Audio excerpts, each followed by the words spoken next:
Olá, colecionadores, seguidores do canal Coisa de Colecionador.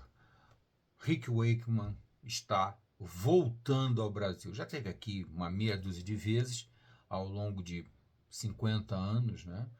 Quase, 50 anos, né? Ele esteve aqui a primeira vez em 1975, ano que vem vai completar 50 anos. E é um bom momento, como sempre é um bom momento, para a gente revisitar a obra dos maiores gênios da música internacional, música erudita, rock erudito, como você quiser chamar. Eu não gosto da palavra rock progressivo, porque eu acho que progressivo é uma palavra que é usada de uma forma meio genérica e que não significa nada. Então, para mim, é rock erudito. E é extremamente erudito se você parar para pensar que as influências do Rick Wakeman para compor este álbum aqui, que é um dos mais antológicos da música e do rock erudito, é a influência da música clássica, da música erudita, da música sinfônica. Além disso, o tema é extremamente erudito. Viagem ao centro da Terra. Journey to the Center of the Earth. É um livro do Júlio Verne, um romance espetacular do Júlio Verne. Eu, quando ouvi esse álbum, em 1974, esse aqui é o álbum original nacional, belíssima, a indústria brasileira tinha um respeito pela boa música e construía álbuns desse nível aqui, espetacular. Esse aqui é o LP original de 74, tá? Para vocês terem uma ideia, está em excelente estado, é coisa de colecionador, né, gente? Então, esse álbum é realmente um grande marco eu diria assim, do final da grande música no Brasil e no mundo também, né?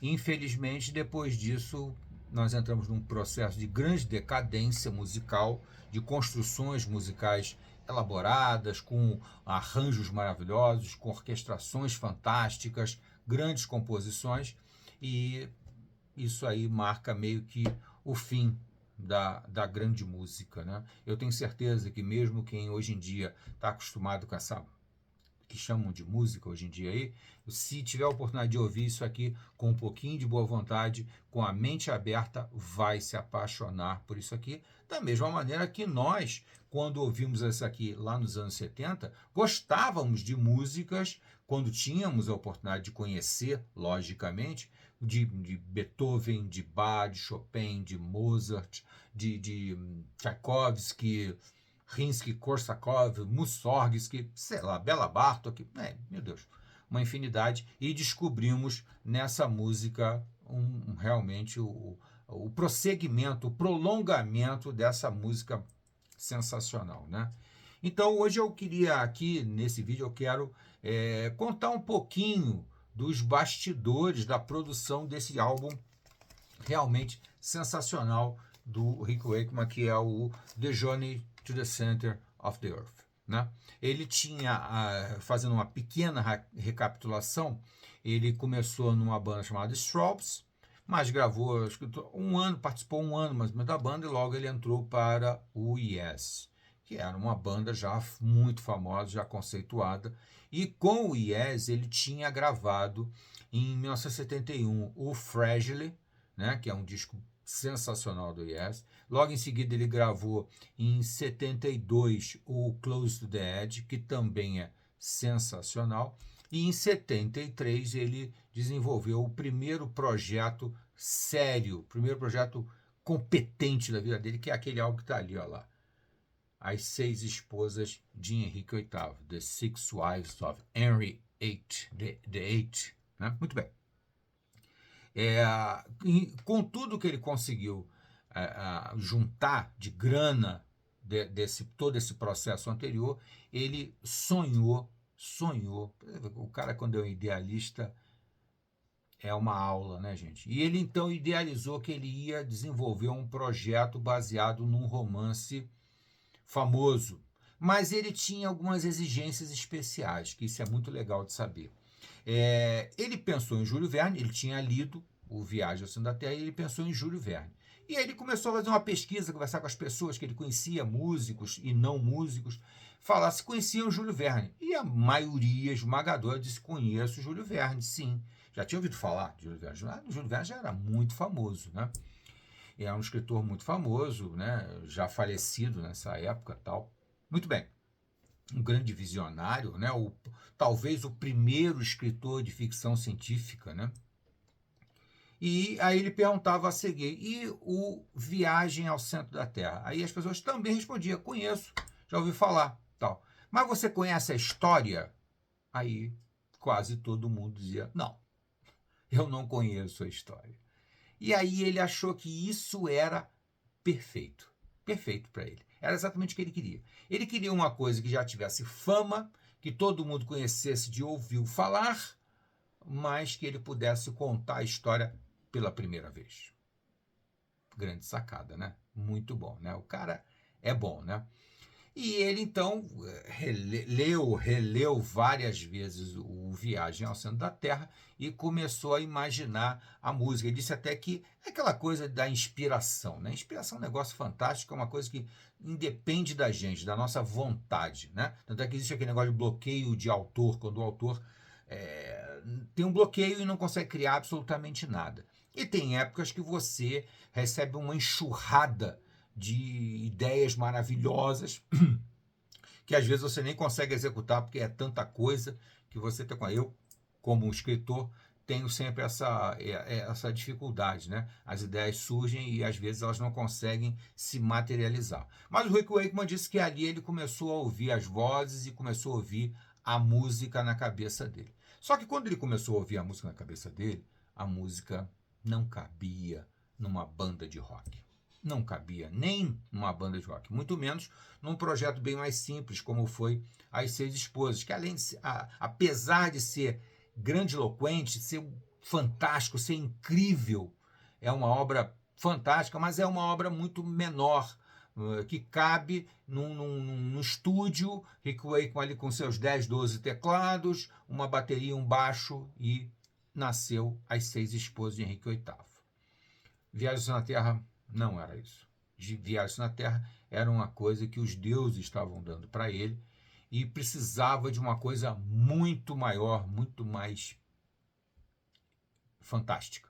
E ele ouvia com orquestra, com coral, numa sala de espetáculo fantástica e teria que ser gravado ali.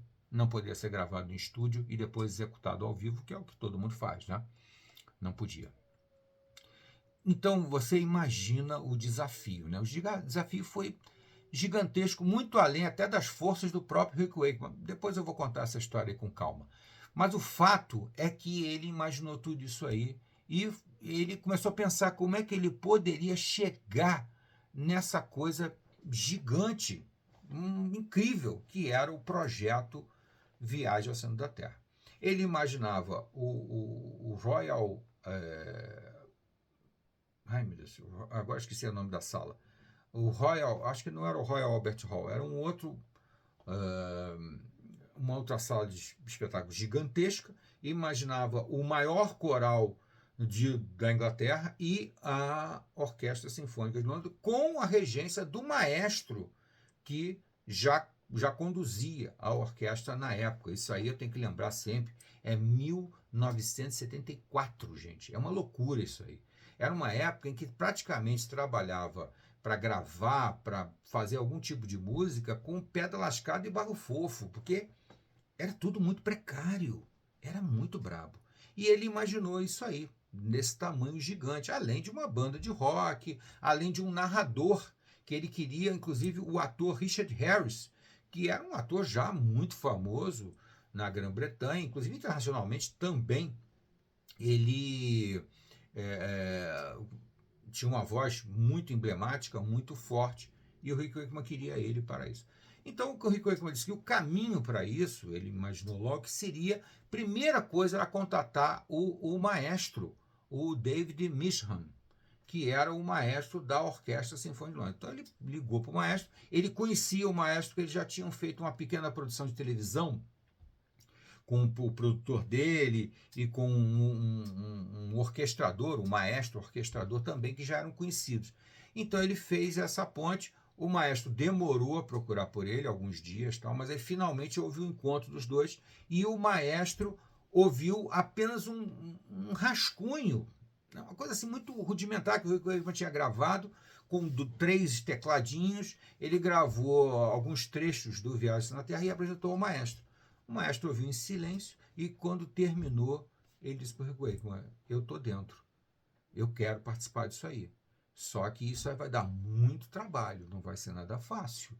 E o Rick Wakeman falou para ele: não, eu quero isso aí com coral, com banda de rock, com telão projetando imagens do filme que já existia de Hollywood, tal, uma coisa muito grandiosa. Mas o maestro embarcou e o Rick Wakeman sentiu que aquilo ali era a carreira dele, que ele teria que partir dali. Muito bem.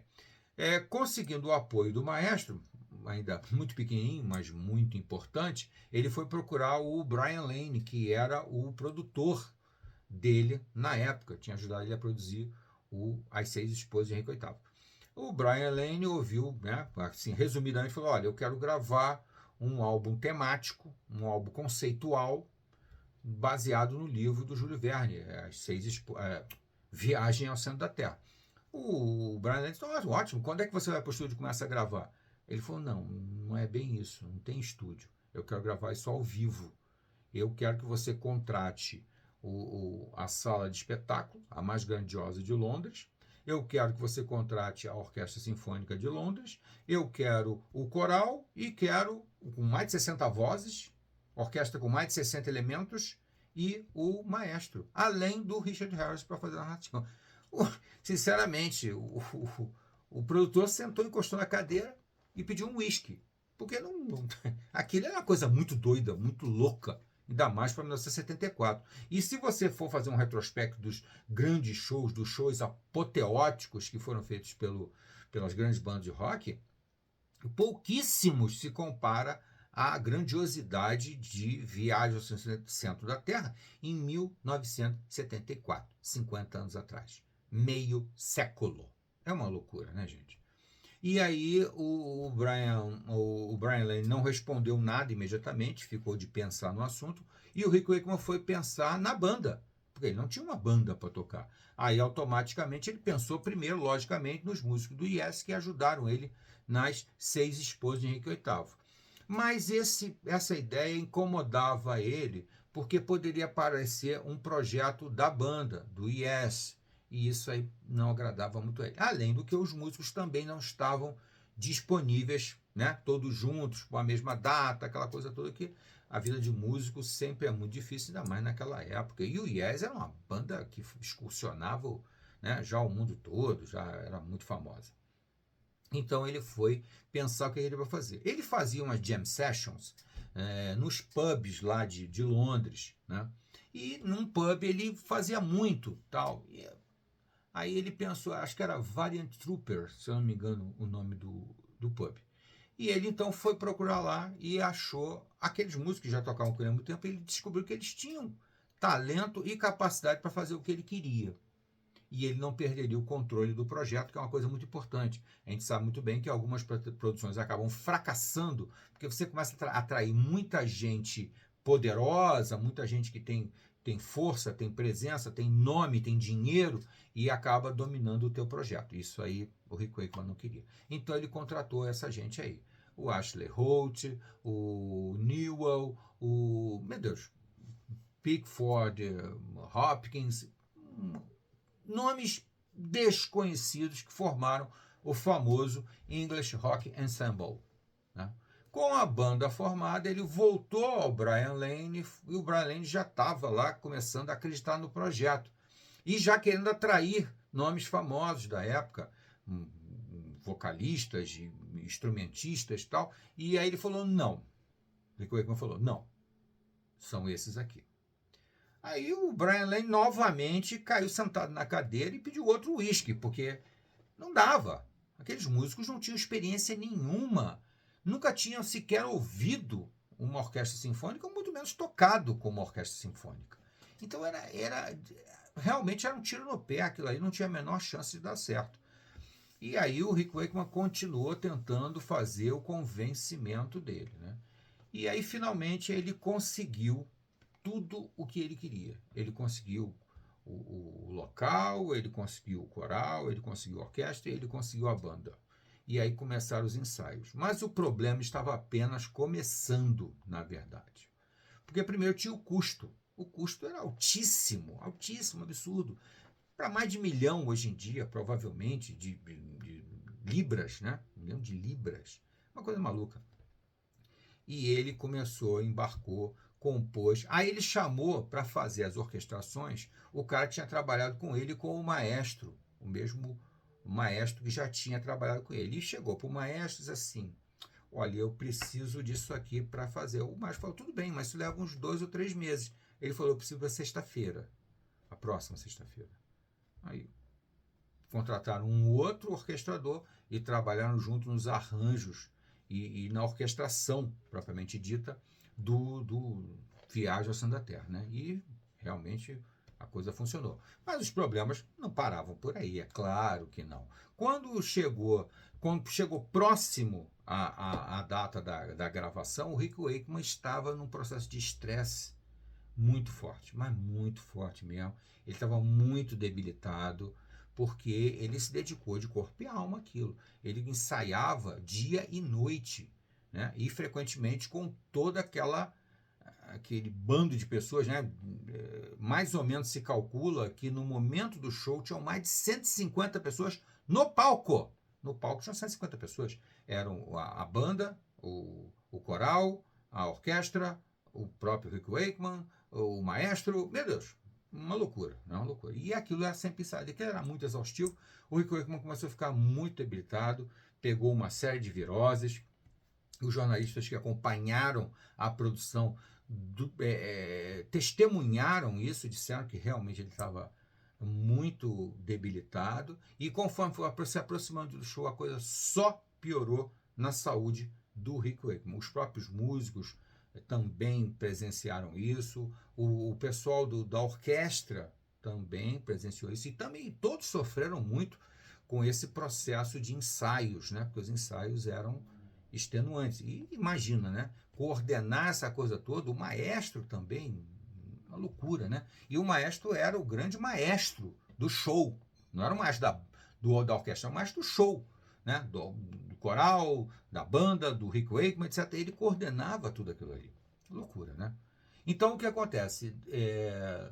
Quando se aproximou do dia do show, aconteceu ainda um último imprevisto. Logicamente, a imunidade do Rick Wakeman estava muito baixa já a essas alturas, né? Depois de todo esse estresse, de toda essa preocupação. Inclusive, um pouco antes Isso é uma coisa incrível. Pouco antes do dia do show, ele queria gravar, ele ia fazer 2 apresentações no mesmo dia, umas 6 horas da tarde e outras 8 horas da noite. E queria gravar ambas as apresentações, porque se houvesse algum problema, ele teria se a primeira fracassasse alguma coisa, teria a segunda para compensar, para, né, na hora da mixagem, acertar tudo, erros que acontecem. Imagina, se você tocando uma música sozinho, você pode cometer erro, imagine 150 pessoas, né? Eram 150 possibilidades de erro. Então ele queria gravar. Só que ele descobriu na última hora que isso daí teria que ser pago o dobro para toda a orquestra, para todo o coral. Nossa, ficou uma fábula de dinheiro, né? Ele, inclusive, na época já tinha uma boa grana, já tinha um bom dinheiro dos shows do Yes, dele mesmo, um show solo, etc. Ele juntou aquilo tudo e ele tinha, inclusive, uma coleção de carros, né? Inclusive, parece que tinha 20 carros, mais ou menos, e uns 8 Rolls Royce, né? Uma coisa que ele era apaixonado por Rolls Royce. Ele teve que vender alguns carros, teve que vender, se desfazer de uma coisa, hipotecar algumas coisas, para conseguir esse dinheiro e executar finalmente o Viagem ao Centro da Terra. E então, chegou no dia, assim, 2 dias antes, mais ou menos, aparece o pior dos inimigos, né? Naquela época, gente, tratamento dentário era uma coisa muito complicada, não se levava muito a sério isso, não é como hoje em dia, né? Que os tratamentos dentários são praticamente indolores, são fantásticos, você tem capacidade de tirar todos os dentes e botar dente novo. Naquela época não era nada disso. 1974, meu amigo. O Rick Wakeman morria, tinha uma fobia de dentista, porque realmente no dentista você sofria, sentia dor. anestesia praticamente não existia. Não existia anestesia, tá? Era tudo feito ali na marra. Então, o Rick Wakeman fugiu do dentista a vida inteira, ele tinha 20 e poucos anos aí, nasceu em 1949, então, em 59 ele tinha 10 anos, em 69 ele tinha 20 anos, e em 74 ele tinha 25 anos. E ele estava com 3 dentes com problemas gravíssimos e teve que tomar uma série de analgésicos muito fortes para poder conter a dor de dente e executar o famoso concerto de 1974, né? Fevereiro de 1974. Deixa eu ver aqui, até aqui. 18 de janeiro, 18 de janeiro de 1974, tá? Dos 2 shows. Muito bem. E aí ele teve que entrar no palco desse jeito, tal, e começou a execução. No primeiro ato, digamos assim, do show, ele executou as 6 esposas de Henrique VIII, foi muito bem recebido pela plateia, sensacional, tal, mas aí quando vinha a segunda parte é que entrava todo mundo, orquestra, coral, a banda, o Rick Wakeman e o maestro. E o narrador, né? O David Hemmings, que acabou substituindo, não contei isso, né? O David Hemmings, que acabou substituindo o Richard Harris, que era o ideal do Rick Wakeman, porque o Richard Harris não tinha agenda, não podia estar lá naquele dia. E entrou o David Hemmings, que comprou completamente a ideia e fez uma narração extraordinária. Eu costumo dizer que aquela narração original de 74 é melhor do que a regravação que foi feita em 2012, se eu não me engano, 2012, nesse álbum aqui, que é muito bom também, mas eu até gosto muito do ator, esse álbum aqui, ó, que é uma extensão do Viagem na Terra original. O Viagem na Terra original tá aqui, a ediçãozinha japonesa, bem legal, e aqui é aquele que ele estendeu, ele compôs muito mais músicas, complementou o Viagem na Terra, tá? E aí a narração é do Patrick Stewart, que é um ator fabuloso, um ator sensacional, tem uma voz maravilhosa, mas eu acho que a interpretação do Stewart não chegou no nível do David Hemmings aqui, tá? É opinião minha, cada um tem a sua. E aí, imagina tudo isso aí e tal, o Rick Wakeman. E aí veio finalmente o momento do show, e o show foi extremamente bem recebido pela plateia, que imediatamente aplaudiu, e aplaudiu de pé, e houve muitos gritos brilhantes, sensacional. Reza a lenda que o Peter Sellers, o ator Peter Sellers de A Pantera Cor-de-Rosa, estava na plateia e foi um dos que mais gritou, brilhante, sensacional, incrível. Então, a resposta instantânea foi a melhor possível. Em seguida, vieram os elogios da crítica especializada, que garantiu ao álbum realmente aquele sucesso extraordinário que ainda é, até hoje, um dos álbuns mais vendidos da música de uma forma geral e do rock principalmente, né? Continuam saindo novas edições, inclusive essa edição japonesa aqui, ela é de 2010, tá? E vivem saindo outras edições comemorativas, edições de colecionador, com caixas, com boxe, com não sei o que, tal, sensacionais. E ele então acabou o show, né? Ele veio o segundo show, que era o que ele mais tinha medo, porque se o segundo show desse muitos erros, aí o álbum seria inviabilizado, né? E que aí provavelmente não daria para recuperar o dinheiro investido, que foi muito dinheiro investido. Veio o segundo show, também teve uma recepção muito boa da plateia, e depois a crítica, durante a semana, elogiou demais o show, né? Mas o Rick Wakeman não pôde ver nada disso, porque o Rick Wakeman, imediatamente após o segundo show, ele praticamente desmaiou. Ele, né, não aguentou mais nada, foi levado para casa.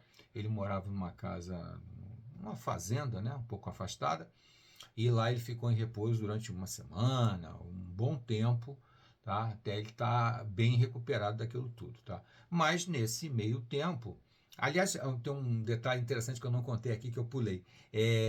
O show, ele se vendeu, os ingressos para o show se venderam todos muito antes do dia do show, muito antes. Ele estava em turnê com o Yes. Quando ele voltou, ainda para ensaiar o show, muitas passagens do show, os ingressos já não existiam mais. Tanto que Nem o pai dele, nem a mãe dele tinham lugar. Não tinha lugar para mais ninguém. O Rick Wakeman foi obrigado a comprar na mão de cambista, na mão de quem revendia ingresso. E, logicamente, de que o ingresso numa posição muito boa para os pais dele e teve que pagar uma pequena fortuna. Por isso aí é uma coisa de uma ironia extraordinária, né? Bom, mas o show foi um sucesso e em seguida a crítica elogiou demais e aí veio o lançamento. Não, minto. Vou voltar um pouquinho aqui. Aí começaram os problemas de ouvir os tapes, o que foi captado. E aí não parou de aparecer problema. O Rick Wakeman diz que até hoje aquilo foi o maior desafio dele na hora de mixar o álbum, tá? Porque a captação de som naquela época era muito, como eu já falei antes, pedra lascada e barro fofo. Era tudo muito precário, né? Tudo na base dos microfones, apoiados em tripés e não sei o quê. Imagina, com 150 pessoas no palco, gente, quantos erros poderiam acontecer e que não poderiam ser corrigidos instantaneamente, na hora. Não havia uma segunda opção, um backup. Não tinha isso. Era aquilo ou aquilo, né? Então o desafio foi muito grande.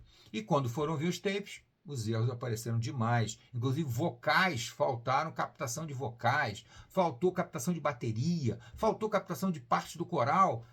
Um festival de problema que eles tiveram que lidar com isso e foi um grande desafio para aquela época. Muita coisa até teve que ser regravada no estúdio para dar um pouco mais de volume à música, principalmente bateria, né? Bateria é uma coisa fundamental num rock, né? Num espetáculo de rock e tal. Então aconteceu tudo isso aí, mas eles conseguiram e o disco saiu em menos de uma semana. Ele era o disco mais vendido do mercado da Grã-Bretanha. Era um sucesso extraordinário e quando foi lançado no resto do mundo fez o mesmo sucesso extraordinário, numa época em que não tinha internet, tá, gente? Não tinha havido aquele buchicho de internet que uma coisa que sai numa cidadezinha lá do interior da Inglaterra se esparge pelo mundo em questão de horas. Não tinha nada disso. Então, realmente foi a competência, o talento, o espetáculo aqui que vendeu esse álbum para o mundo todo e continua vendendo até hoje. Porque continuam saindo edições cada dia mais caras, mais sofisticadas, com remasterização, até com remixagem dos sons originais pelo mundo todo. Tá bom? Não é só japonês, não, tá, gente? Tem edição americana, tem edição inglesa, tem um festival. Esse álbum é um sucesso extraordinário, tá? E eu até hoje, sinceramente, não sei dizer qual é o melhor álbum do Rick Wakeman, não sei. Provavelmente estará entre os três, o tripé do Rick Wakeman, que é As Seis Esposas de Henrique VIII, logicamente, o Viagens na Terra e o famoso Mitos e Lendas do Rei Arthur e dos Cavaleiros da Tábua Redonda. Sem dúvida, é um desses três. Mas eu não posso deixar de citar que também é sensacional esse aqui, por exemplo, o No Earthly Connection. É tão bom quanto, é sensacional. E também eu tenho que citar o Criminal Record. Sensacional, espetacular, muito mais intimista, muito menorzinho em grandiosidade, em sinfonia, mas muito bom. Tá? Além deles, eu tenho que citar a extensão que ele fez do Viagem na Terra em 2012. Olha quanta música a mais aqui tem. Um monte. E o Rei Arthur, que em 2020, há 4 anos atrás, né? Ele lançou essa extensão aqui também do Rei Arthur com muito mais músicas e também é sensacional. Quer dizer, gente, o cara é um dos maiores compositores do mundo, da história, tá? Não vou nem dizer contemporâneo, porque contemporâneo ele é arrasador, mas ele está lá no mesmo nível de Bach, de Beethoven, de Bartók, de Korsakov, sei lá, quem vocês quiserem, tá? Mozart, quem vocês quiserem. E a obra dele não se resume a isso que eu estou falando aqui, não, tá? Eu estou destacando os mais famosos, talvez os melhores, mas a obra dele é gigante, é espetacular, tá? E como ele volta ao Brasil agora em abril, né? Aí eu achei interessante a gente dar uma recapitulada, pelo menos nessa obra, mas Talvez depois eu grave um outro vídeo falando dos outros álbuns, das 6 Esposas, do Rei Arthur, do No Earthly Connection. Aliás, o No Earthly Connection é um álbum muito subestimado pela crítica e até pelos fãs, né? As pessoas às vezes não colocam o No Earthly Connection e o Criminal Records no mesmo nível dos outros. E eles são do mesmo nível, eles são espetaculares. E provavelmente você aí deve pensar em outros. 1984, o White Rock. É lógico que o Listomania, o White Rock, ele sofre uma certa limitação porque eles são criações para filmes, eles são trilha sonora de filme. Aí sempre, né, é uma composição que tem um determinado limite, porque tem que estar bem adequada ao filme. Então, um pouco, o 1984 também. Então, o Listomania, o 1984 e o White Rock são trilhas sonoras. Então, eles têm uma contenção, uma certa contenção. Esses outros que eu citei, não. É o Rick Wakeman puro, simples, óbvio, na veia. Bom demais. Eu tenho um carinho muito especial pelo Rick Wakeman, porque o primeiro álbum de rock que eu ouvi na minha vida foi aquele ali. As 6 Esposas de Henrique VIII, em 1973 ou 74, eu tinha uns 13 anos de idade, mais ou menos, e fiquei completamente apaixonado por aquilo ali. Porque aquilo ali juntava tudo que eu já gostava com 13 anos. Eu sempre tive um ouvido muito musical, sempre gostei muito de música clássica e trilha sonora. Rick Wakeman, meu amigo, é música clássica e trilha sonora, junto com aquele ritmo do rock, né? Aquele swing do rock. Toda música tem que ter swing, tá, gente? Me desculpa, mas tem que ter swing. Mozart tinha swing, tá? Mozart tinha muito swing. E o Rick Wakeman conseguiu juntar tudo naquele álbum antológico. Eu tenho guardado a minha cópia, aquilo também é a cópia original nacional de 1973, tá? Que eu ouvi numa aula de música do Colégio Pedro II, no Rio de Janeiro, porque o professor de música levava para a gente ouvir esse tipo de coisa, gente. Que coisa incrível. Logicamente, ele me apresentou a todos esses grandes compositores clássicos que eu já nomeei aqui muito rapidamente, mas ele trouxe também Rick Wakeman para a gente. E foi definitivo na minha vida. Depois disso, eu quis conhecer todo o resto. Pink Floyd, Yes, Emerson Lake Palmer e por aí vai, né? Gente, para comemorar a volta do Rick Wakeman ao Brasil, agora eu estarei lá no show dele.